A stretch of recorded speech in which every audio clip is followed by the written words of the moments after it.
La Asociación de Remo Tradicional patrocina este programa. Bonisilla patrocina este programa.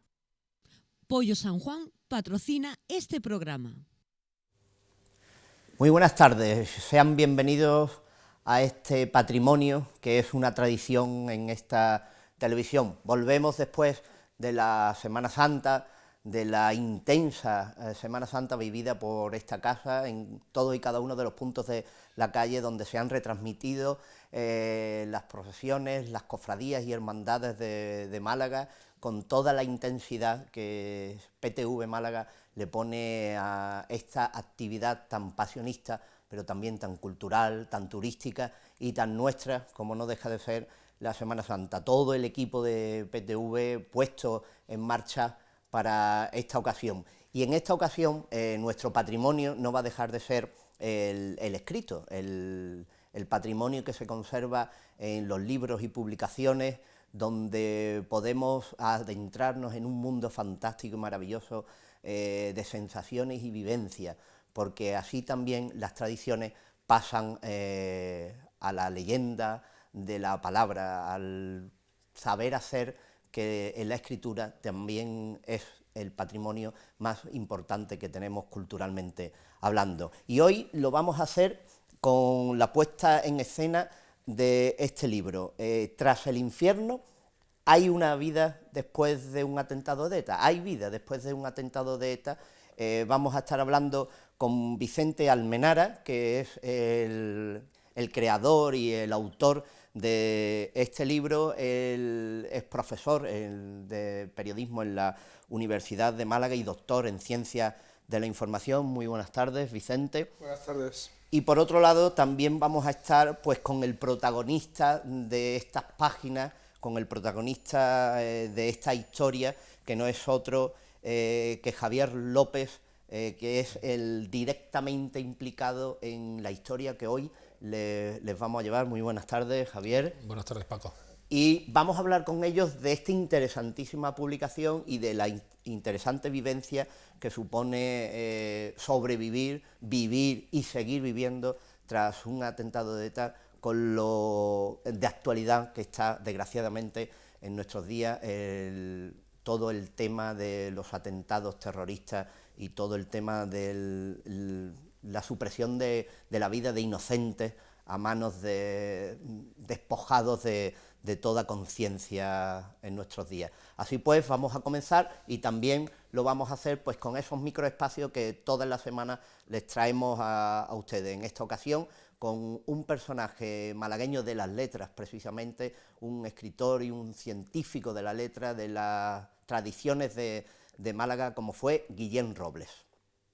Francisco Guillén Robles, Málaga, 8 de octubre de 1846, Granada, 23 de marzo de 1926. Fue un abogado, escritor e historiador español. Procedente de una familia acomodada, cursó estudios de Derecho y Filosofía y Letras en la Universidad de Granada y en la Universidad Central de Madrid a partir de 1868.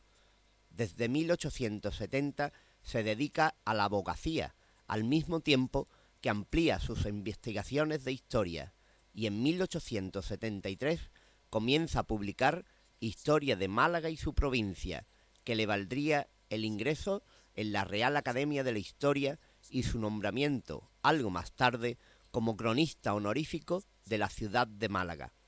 Su trabajo como arabista comienza a ser conocido con la publicación de Málaga musulmana en 1880 y por su participación en el V Congreso Internacional de Orientalistas, celebrado en Berlín un año más tarde. En 1883 se instala en Madrid para trabajar en la Biblioteca Nacional, donde prepararía su obra Leyendas moriscas.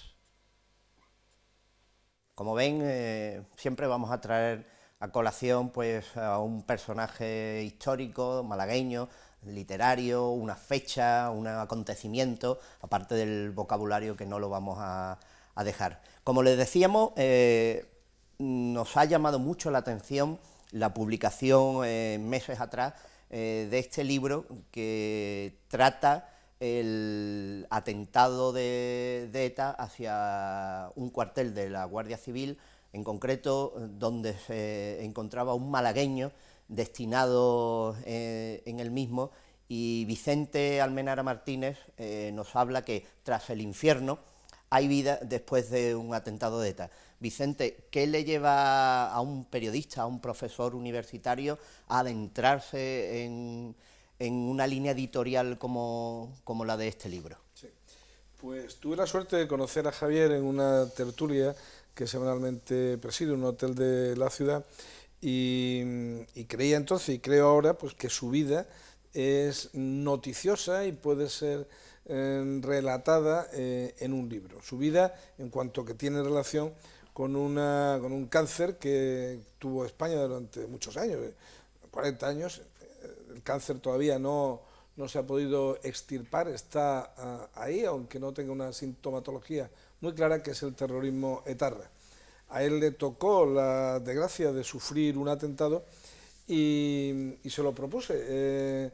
Él, encantado de que nos reuniéramos, como así hicimos en muchas sesiones, y entonces fuimos desgranando pues lo que era la Guardia Civil en aquellos años, cómo fue su vida profesional en el cuerpo, las circunstancias, lógicamente, del atentado, y lo que no es menos importante, la recuperación que desde entonces se operó en él con muchísima fuerza de voluntad y con la ayuda también de algunos profesionales. Tenemos que decir que Última Línea es la editorial que ha llevado a la imprenta esta edición, una editorial que ha apostado por un tema que en muchas ocasiones pues no resulta del todo agradable a la hora de acometer, y supone también una apuesta determinada por un problema que tenemos encriptado en nuestra sociedad y que sale a la luz para,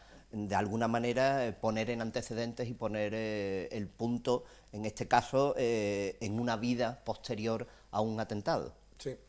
Cuando el libro daba sus primeros pasos, pues lógicamente pensamos también a quién proponerle, a qué editor proponerle la publicación del mismo. Y fue el propio Javier quien sugirió que, en este caso el editor es Gonzalo Sichar, que es conocido en la provincia por otras razones, y él tenía otras editoriales, y esta acababa de dar también sus primeros pasos. Es una editorial de ensayo principalmente, y bueno, pues encontramos un gran acomodo en la editorial, y ahí se publicó en junio del pasado año.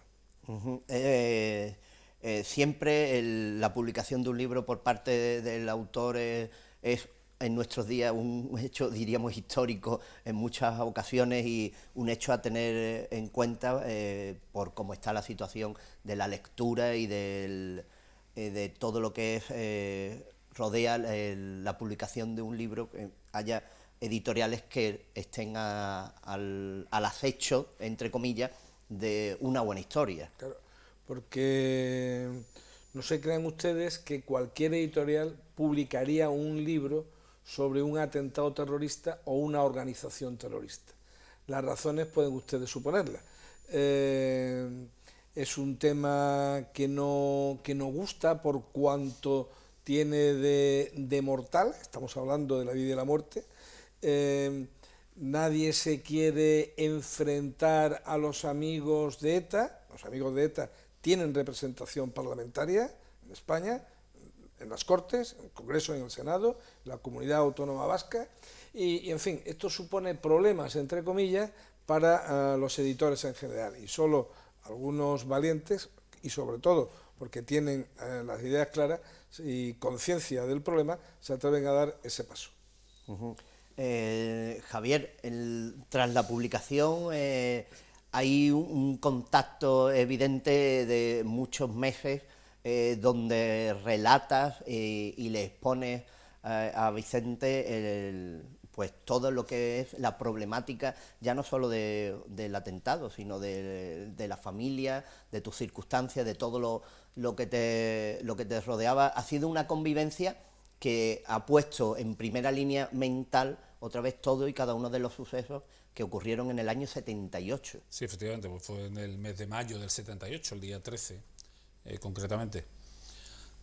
Han sido muchas sesiones, porque hemos tenido muchas sesiones, que además las hacíamos coincidir con el previo de la tertulia, y nos reuníamos un par de horas antes de la tertulia, y así durante bastantes semanas, hasta conseguir plasmar en el libro todo aquello que había acontecido antes, porque empieza desde antes, durante el atentado y después incluso del atentado hasta prácticamente la actualidad, ¿no? En él se relata, bueno, pues aquellos motivos que me llevaron a ingresar en la Guardia Civil, de cómo mi familia opinaba o recibió aquella noticia, cómo es mi llegada al País Vasco destinado, los servicios que prestaba, el tipo de actividad que ahí tenía, cómo viví el atentado, el post-atentado, que fue quizás la parte más dura, fue la parte de recuperación y de problemas administrativos sin fin, y luego, bueno, pues mi reenganche a la vida, mi reincorporación a la sociedad y mi trayectoria profesional fuera de la Guardia Civil desde entonces. Vicente, ¿el libro desde qué punto de vista está escrito? Es decir, ¿de alguien que recibe una información y lo transmite desde un punto de vista periodístico? No. Es un libro producto de una larga entrevista y por lo tanto está narrado de forma directa mediante el sistema de preguntas y respuestas. Eso por lo que respecta a la entrevista con él, con el protagonista principal, pero ya después el entorno, su hermano, su hija, el fisioterapeuta, etcétera, lo relato de un modo indirecto, porque nos reunimos también con ellos, nos fueron facilitando información y ya le di otro tipo de redacción. Por lo tanto, es una mezcla del estilo directo con el indirecto. Un estilo directo que nos habla, para situarnos, Javier, de un guardia civil malagueño que supongo pidió el destino al País Vasco o entró... Sí. No, yo ingresé en la Academia de Úbeda, que era el paso previo. Después de haberme licenciado, yo me fui muy joven al ejército y ya con 18 años estaba licenciado en el ejército, ingresé en la Guardia Civil. Y en aquel momento la única posibilidad de vivir lo que realmente era la Guardia Civil, pero además, ¿por qué ocultarlo? La única posibilidad de volver aquí a Málaga era con el paso obligado por el País Vasco. Y de hecho yo creo que el grupo de Málaga que fuimos a la academia juntos, que éramos 33, yo creo que 32 terminamos en el País Vasco pidiéndolo voluntariamente. El que hizo 33 lo pidió también, pero bueno, tenía un familiar un poquito influyente y le obligaron a cambiar la papeleta de destino y terminó en Zaragoza. Y luego, curiosamente, ha sido el que más tiempo ha estado en el País Vasco, ¿no? Y además es uno de los relatos que aparecen en el libro. Se llega al País Vasco y se le ofrece un destino que fue... Galdácano.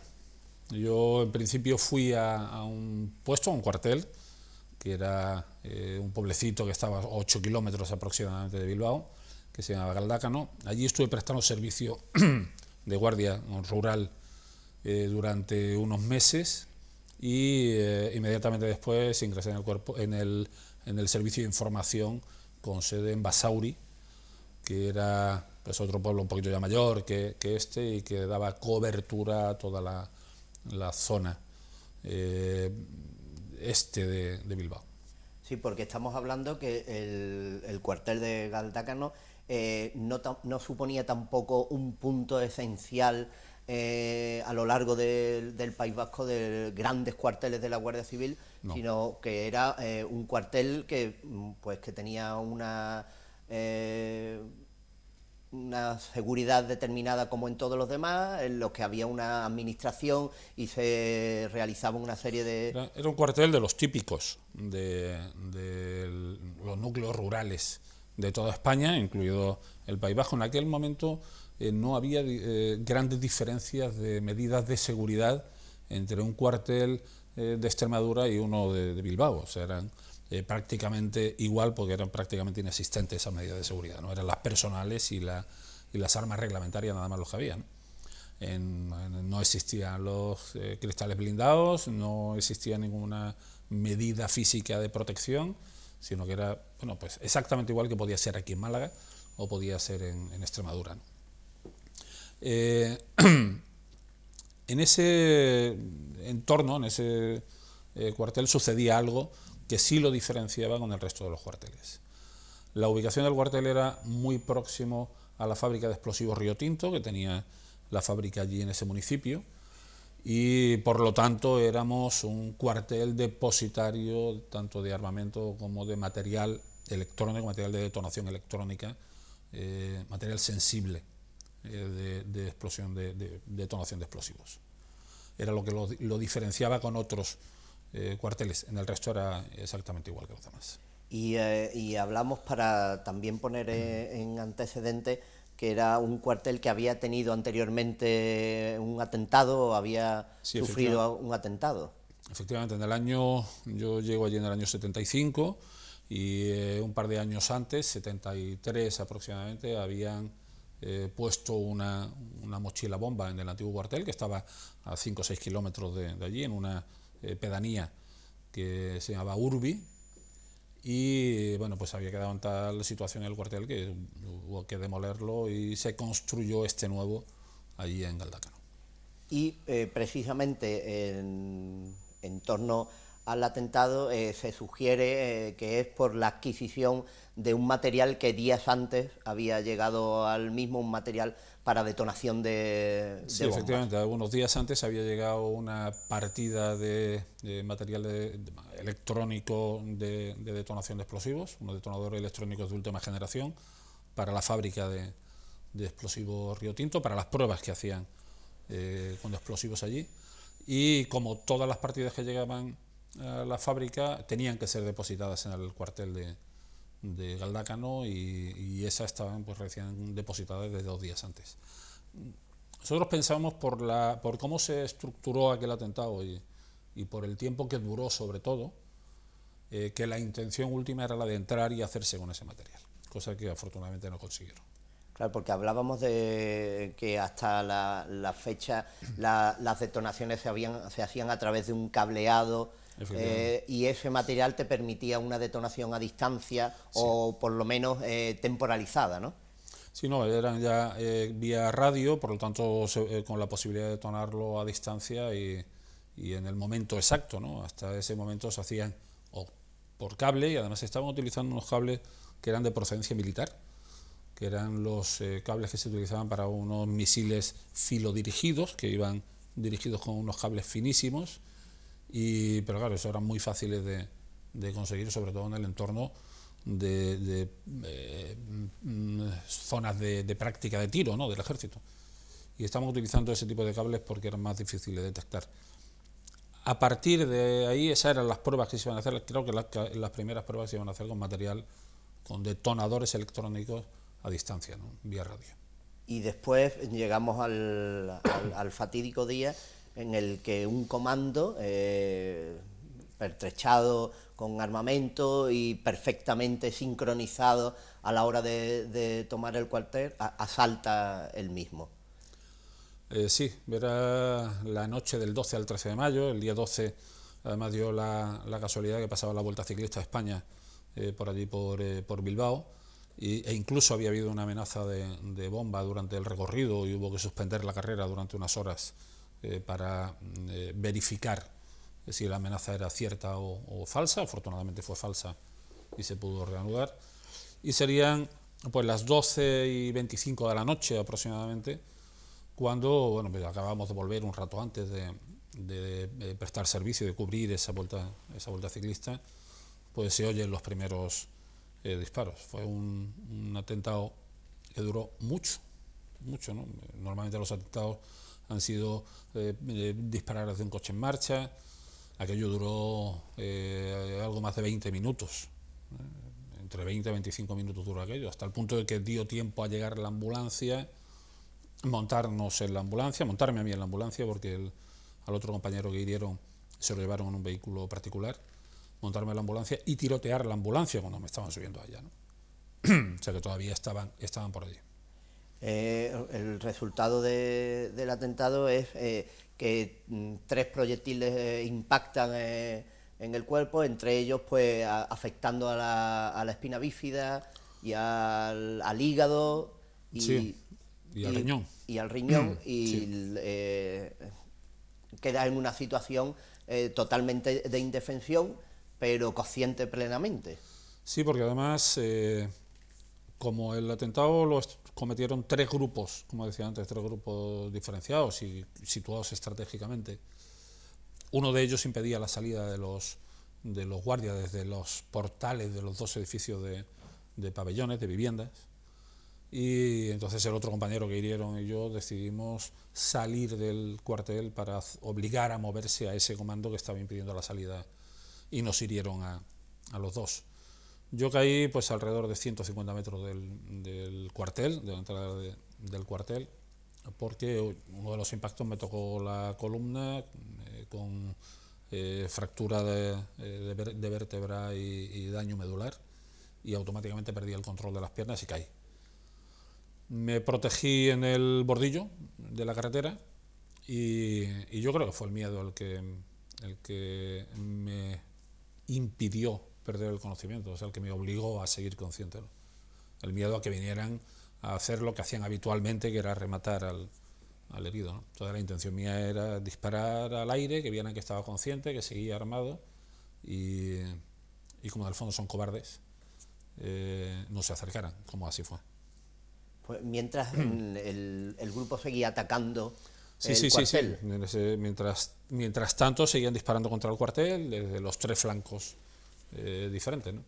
Hasta que ya, oyeron llegar la ambulancia, ya oyeron otras sirenas, que era la de la policía local de Galdácano, que estaban saliendo del ayuntamiento. Saliendo del ayuntamiento no llegaron nunca al cuartel, se debieron perder por el camino. Es cierto, se oían las sirenas, pero no llegaron nunca.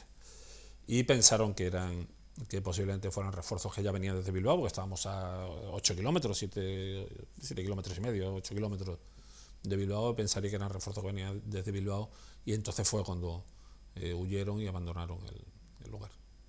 Vicente, tal cual Javier lo está exponiendo, la primera vez que a un periodista le llega la información, ve que tiene un mundo amplio literariamente hablando, para de alguna manera, y una responsabilidad para que de alguna manera ese testimonio quede reflejado tal cual y se rodee de toda la verdad posible en la publicación que estamos tratando. Claro, es una oportunidad de contar no lo que nos han contado, sino que lo contara directamente, de ahí el estilo directo al que me refería antes, de pregunta-respuesta, pues que contara directamente cómo sucedió todo aquello. Porque muchas veces las informaciones que al terrorismo se refiere pues están muy mediatizadas, parece que no tienen alma, son exclusivamente pues una descripción de hechos, pero cuando habla quien ha sufrido pues un atentado terrorista tiene una vida propia, este relato en primera persona. Yo creía que esa era la forma mejor de contar aquello que sucedió en una España muy convulsa, la de aquellos años, los años de plomo, en los que los atentados pues eran muchos, ¿no? Hay que decir, por ejemplo, que en el año 80 ETA superó más de 100 muertos en su haber. Entonces no era un atentado esporádico el que se producía y tal, sino que era un rosario de atentados de todo tipo, unos con arma de fuego, otros mediante una bomba lapa, otros... Bueno, pues esa era la España y sobre todo el País Vasco de entonces, la realidad que le tocó vivir a Javier. Pues esa es la realidad que pueden llegar a percibir y a leer en este libro, Tras el infierno hay vida después de un atentado de ETA, y tras la publicidad también habrá vida, porque seguiremos hablando con ellos, pero de la esperanza que existe en nuestros días y de la esperanza de Javier de seguir viviendo. Así pues, después de la publicidad seguiremos con esa vida que seguro que es de esperanza.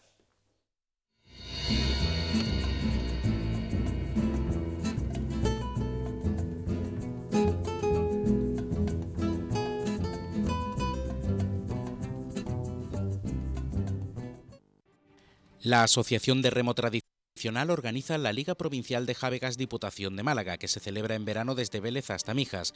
Contamos con participantes del Club de Remo Faro Torre del Mar, Club de Bogadores Rincón de la Victoria, Club de Remo Cala del Moral, Club La Espadilla del Palo, Asociación de Remo de Pedregalejo, Club San Andrés Huelin, Remo Torremolinos Carihuela, Remo Mijas. Llama y podrás competir a bordo de una barca típica malagueña. Ya somos 350 deportistas en categoría infantil, femenina, veteranos y senior.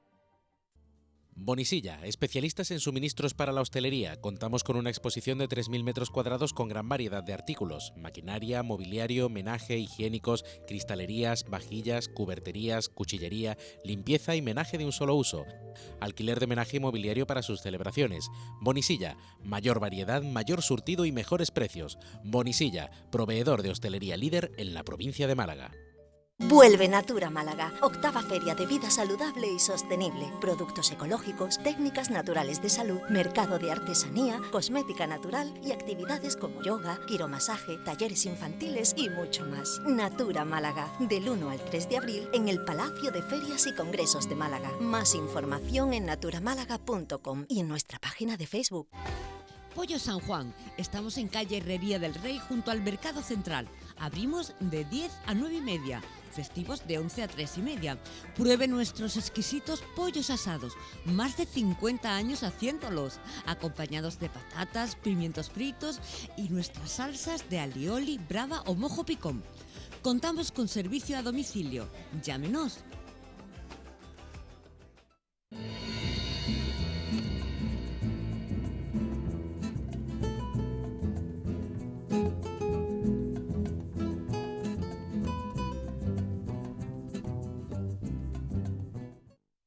Y como les decíamos, volvemos porque hay vida y en este espacio siempre hay esa vida para decirles y hablarles de nuestro vocabulario malagueño. En este caso vamos a tratar el tema de la albardilla, que ya saben muchos lo que es, pero hay otros más jóvenes que todavía no se pueden acercar a esa palabra extraña y qué es lo que significa y el objeto que es. Así pues, vamos a tratar el tema hoy en el vocabulario malagueño de la albardilla. Si buscamos el significado de esta palabra, cualquier diccionario nos alude principalmente a dos acepciones. O bien se trataría de una silla de montar potros, o por el contrario, se aludiría a un tejadillo que resguarda de la lluvia colocado en la parte superior de los muros. Pero su traslación a Málaga viene definida por una especial pieza de pan que quedaría a caballo entre el pitufo y la viena, con una forma irregular que tiende a la redondez con incisiones en su centro. Es un pan de masa dura y miga blanca, y su denominación se antoja procedente del árabe, por la raíz de la misma, y formar parte de una familia de palabras que comienzan por al. Así pues, en Málaga, una albardilla es una pieza de pan de rica hechura. Y tan rica, créanme, y así lo sabrán todos los malagueños, y así saben también tanto Vicente como Javier en el transcurrir de la ciudad de Málaga, como una publicación de este contenido, pues también nos da esperanza, porque Vicente, hemos estado hablando de la edición del libro, del atentado en sí, pero es una edición que lleva más hacia la esperanza, hacia la vida, que a la muerte o al pesimismo que puede rodear todo ello, con lo cual el libro tiende a demostrarnos que la vida después sigue adelante y existe una esperanza, que es lo que principalmente se ha intentado también llevar y enseñar con la lectura de este libro. Sin duda, más allá del relato de los hechos, pues está la vida de un hombre antes y después de ese atentado. nos hemos referido al atentado en sí, pero después está la recuperación, en la medida en que se tiene fe, confianza, esperanza en salir adelante, pues yo creo que la recuperación es más factible. Si uno se abandona ya es más complicado cualquier progreso. Yo creo que eso fue lo que sucedió con Javier, que se obstinó en llevarle la contraria a los asesinos de ETA, que yo creo que eso es lo que hay que hacer, quedando no solo vivo, que lo estaba, sino además recuperando la movilidad de los miembros afectados y el resto de los daños corporales que había sufrido. Y esa es otra guerra, esa es la guerra a veces también contra uno mismo, contra el desánimo, etcétera, que es interesante de contar porque puede estimular o puede motivar a otras personas en otros campos de la vida que no son necesariamente el de víctimas del terrorismo. Javier, ¿qué lleva a una persona, como bien dice Vicente, en un momento determinado a recuperarse y una expresión muy malagueña, a venirse arriba y a decir aquí no ha terminado mi vida, lo han intentado pero no han podido conmigo y voy a seguir adelante? Pues sobre todo las ganas de vivir. Las ganas de vivir y sobre todo cuando se está empezando a vivir. Yo tenía 21 años. Yo desde los 16 años estaba vistiendo uniforme porque era hijo de militar, ingresé en el ejército muy joven. O sea, no había disfrutado de la vida todavía y tenía una necesidad de seguir viviendo. Pero además es que ya estaba casado, ya era padre y tenía la obligación de hacer todo lo posible por sacar a mi familia adelante, ¿no? Y poner, como dice Vicente, toda la carne en el asador para conseguirlo. Y así se hizo y yo creo que es un buen resultado. Sí, porque en principio los médicos auguraban una silla de ruedas de por vida o una estancia en sí, con una minusvalía de por vida en cuanto a la movilidad locomotriz y a que había perjudicado Estaba muy dañada la médula, había unas lesiones, eran importantes, eran lesiones para no haberse levantado de la silla de ruedas y así me lo decían los especialistas del Hospital Civil de Basurto. Es más, a mí me dijeron que con mucha suerte, después de 2-3 años intentaría andar, pero siempre con aparatos ortopédicos, las dos piernas completas, con muletas que no podría dejar nunca, y esa sería mi situación, ¿no? Sería una situación de una... yo no lo llamaría incapacidad, una discapacidad o que no tendría esas capacidades, pero tendría evidentemente otras, ¿no? Afortunadamente no fue así. Tuve un apoyo impresionante, además de un profesional como la Copa Un Pino, que era Germán Navas. Es en el último momento con la única persona con la que todavía me emociono al hablar de él, porque además falleció muy poco después de publicarse el libro, y que se empeñó en ponerme de pie y se empeñó en que volviese a andar y que me volviese a incorporar a la vida. Y bueno, entre su cabezonería, porque era muy cabezón, muy buen profesional, pero muy cabezón, afortunadamente, mi juventud y las ganas que ambos le pusimos, pues al final se logró, ¿no? Nos incorporamos los dos, porque además él durante esos años se dedicó prácticamente a trabajar por la mañana en Carrosalla, en el servicio de rehabilitación, el servicio de fisioterapia, y por la tarde conmigo en la consulta también. O sea que fueron 3 años de mañana y tarde de trabajo continuo. Hablábamos de esa vida posterior porque también comentabais los dos que hay una indefensión a todos los niveles después de sufrir un atentado. Primero el reconocerlo administrativamente, el adjudicar una serie de cualidades a la pensión, a la minusvalía, que verdaderamente en vez de abrirse las puertas y dotar de una facilidad administrativa en estos casos, todo eran pantallas y muros con los que se topaban todos y cada uno de las personas que habían sufrido un atentado, como fue el caso.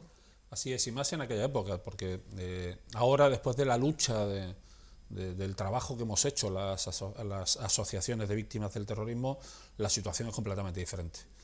En aquel momento, aunque parezca duro decirlo y más duro aún oírlo, en el momento en que dejabas de ser útil para el servicio, dejabas de existir, pero ya no solo para el cuerpo, para el gobierno y casi para la sociedad, porque no éramos conocidos en ese momento y no se tenía la conciencia del problema como se tiene ahora.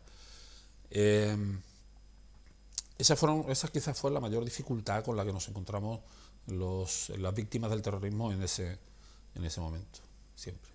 Pero después, por contra, también se encuentra, pues primero, evidentemente, con el apoyo de la familia, pero después con el apoyo de muchas personas que llegan a la vida después a esa segunda vida, en la que pues te hace reflexionar que esto tiene salida y que hay muy buena gente también que siempre va a estar al lado de la persona necesitada. Sí, además tiene mucha razón en lo de la segunda vida. Yo celebro 2 cumpleaños.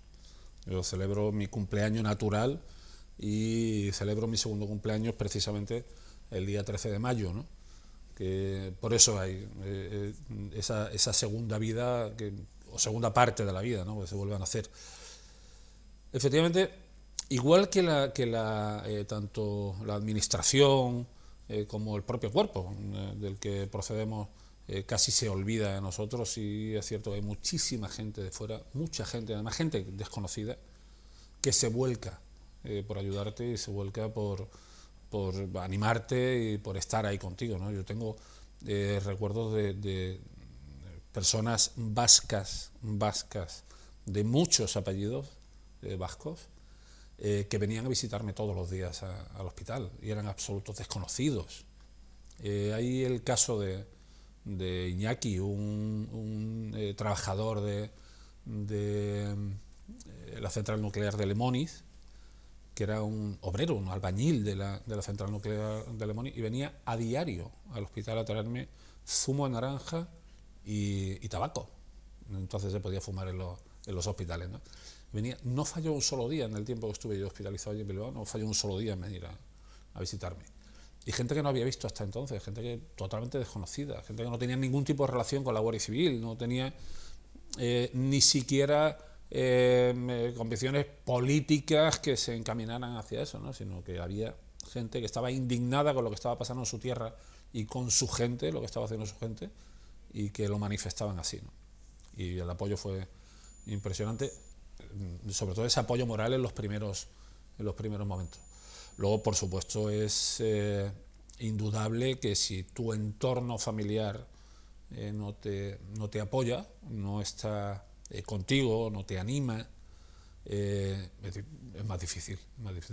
Yo conozco muchos compañeros que han pasado por situaciones parecidas que, además de los daños físicos, de las secuelas físicas, tienen importantes secuelas psicológicas, y probablemente porque su entorno no haya sabido estar con él, ¿no?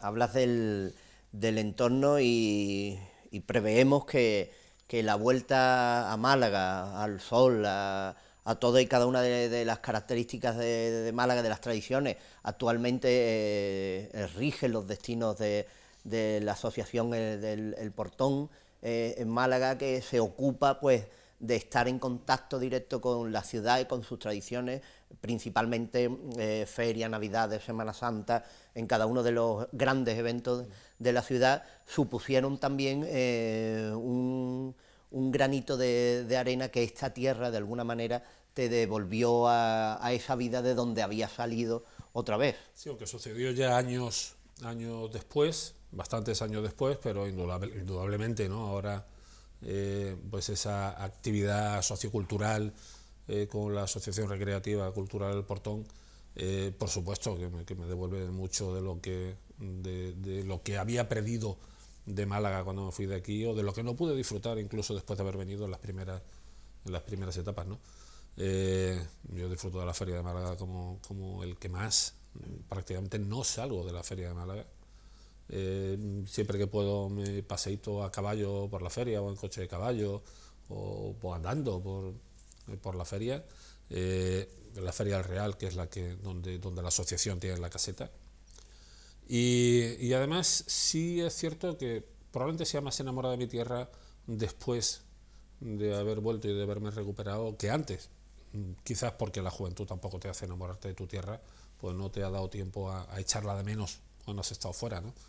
Pero yo soy un enamorado de mi tierra sin haber nacido en Málaga. Yo llegué a Málaga con 1 año y medio, me considero malagueño, todo lo que me pregunta, yo digo que soy malagueño, a pesar de haber vivido prácticamente en media España. Era hijo de militar y como todo buen hijo de militar estaba 2 años en cada ciudad, pero siempre nuestro cuartel general fue Málaga y siempre volvimos a Málaga, ¿no? Y me considero malagueño, y Málaga efectivamente ahora me está devolviendo mucho de aquello que o perdí o no pude disfrutar al 100%, ¿no? En una publicación de este tipo, ¿con qué se queda Vicente Almenara de todo lo relacionado con tanto las entrevistas, con el libro, las entrevistas a los personajes que han formado parte de la vida de Javier? ¿Qué es lo que coge y destacaría por encima de otra cosa? Es difícil pronunciarse sobre un elemento, porque todos tienen además una íntima relación entre sí, pero yo me quedaría con este último que comentábamos antes, las ganas de vivir, que él mismo cuenta, el afán de superación. Esas yo creo que son cualidades muy importantes, y en la medida que el lector a lo largo del libro se va dando cuenta de esa lucha por la vida, pues yo creo que se entusiasma. Hay una entrevista a cualquier otro personaje que le haya destacado sentimentalmente por cómo la contaba, por cómo la narraba, o por la interactuación que tuvo con Javier. Bueno, la hija quizá, que estaba en aquel momento en la vivienda del pabellón de la Guardia Civil, pero que no tenía uso de razón todavía porque era muy pequeña, ¿no? Entonces, claro, esta es una historia que ella ha vivido en paralelo, pero sin ser consciente de ella hasta muchos años después. Entonces se asimila de una forma distinta a cómo la asume una persona mayor que ha presenciado el hecho, que ha sacado sus conclusiones, y ella pues hasta mucho más tarde no tiene una visión de qué le sucedió a su padre. Y era, Javier, supongo, pues otra psicología, la de explicar y la de atender aquellas preguntas que le surgían y aquellas cuestiones que estaba después ya viendo en televisión, en la prensa, en cada uno de los informativos en las que se veían atentados y en las que su padre ya venía de haber sufrido un atentado. También es una especial psicología de ida y vuelta. Sí, pero quizás, además en el relato de mi hermano él lo explica. Cuando le preguntaban a mi hermano que cómo se había vivido en la familia esa situación de estar conviviendo con una víctima de ETA, mi hermano decía que es que la familia no se había tenido esa sensación, porque él decía que era yo el que creaba un ambiente diferente para que no se notara, ¿no? Pero sobre todo por mis hijas, ¿no? Por mi hija y mi hijo. Yo lo que no quería es que se dieran cuenta de que había sucedido una cosa extraña, ¿no? Ya se irían dando cuenta cuando fuesen creciendo. Mi hijo estaba recién nacido, tenía 40 días cuando aquello. Mi hija sí tenía ya unos años, tenía 4 años, pero no era todavía consciente. Ellos yo creo que fueron dándose cuenta de lo que había sucedido poco a poco. Yo creo que hasta los 8 o 9 años no llegaron a preguntar, oye, ¿qué es lo que ha pasado? Porque desde el principio me vieron así, ¿no? No le dieron mucha importancia, no han vivido tampoco esa situación, esos momentos de desesperación, lo hemos intentado evitar, y cuando había que llorar se lloraba en el cuarto de baño solo, y luego se daba uno a la cara y salía y no ha pasado nada, ¿no? Y que también se llora mucho, ¿no? Y se pasa fatal, pero te aporta mucho el no trasladar esa sensación a los demás. Cuando los demás creen que el trabajo que están haciendo surte efecto, se vuelcan más. Cuando ven que por mucho que lo intenten, la víctima no responde, no reacciona, terminan aburriéndose y terminan convirtiéndose en víctimas también, ¿no? Que es un trabajo mutuo que hay que hacer entre el entorno y la propia víctima, pero no solo la víctima de un atentado terrorista, sino la víctima de cualquier acto traumático. Yo recuerdo que cuando Vicente me propuso escribir este libro, esta biografía, yo le decía: Vicente, mi vida no tiene interés para nadie, salvo para la gente de mi entorno, la gente que me conocía. Y le hice una pregunta: ¿qué pretendes conseguir con el libro?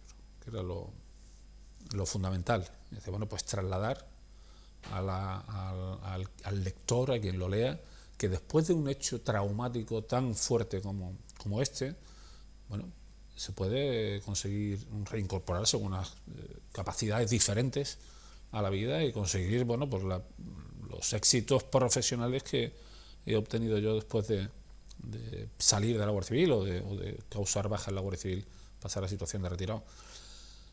Y me decía él que con que simplemente le sirva a una persona ya es suficiente, ya estaría conseguido el objetivo.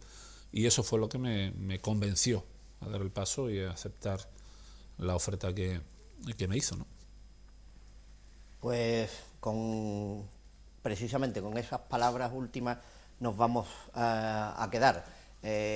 Convencer con la lectura del libro de que existe una segunda oportunidad, que hay una vida especial, que todos estamos abocados a ser felices y a vivir con esperanza, que en ningún caso un atentado va a dilapidar la vida, y prueba de ello es la experiencia de Javier a través de la edición de este libro de Vicente Almenara. Y entonces solo daros las gracias por haber compartido con nosotros esta guía que, aunque en tradiciones y en patrimonio, el patrimonio de la vida escrita también se ha reflejado. Muchas gracias a los dos y nos vemos viviendo la vida por las calles de Málaga. Muy bien. Yo quisiera decir una cosa. Hasta ahora hemos tenido el libro en varias librerías de Málaga. Ahora lo más fácil para conseguirlo es o en la librería Proteo, que está en calle Álamos, esquina con, bueno, calle Álamos, o directamente en la página web de la editorial, que es ultimalinea.es, y ahí lo tienen. Que no se den mucha vuelta buscándolo por las librerías, porque ahora mismo está concentrada la venta ahí. Pues así lo hacemos constar. Nuevamente nuestro agradecimiento por la asistencia y por hablarnos del libro, y a nuestros espectadores pues convocarles al lunes siguiente, donde nuestro patrimonio, las tradiciones y cada uno de los aspectos de las mismas estarán al día en este programa que solo se acerca a la orillita de esta Málaga nuestra. Muy buenas tardes. La Asociación de Remo Tradicional patrocina este programa. Bonisilla patrocina este programa. Pollo San Juan patrocina este programa.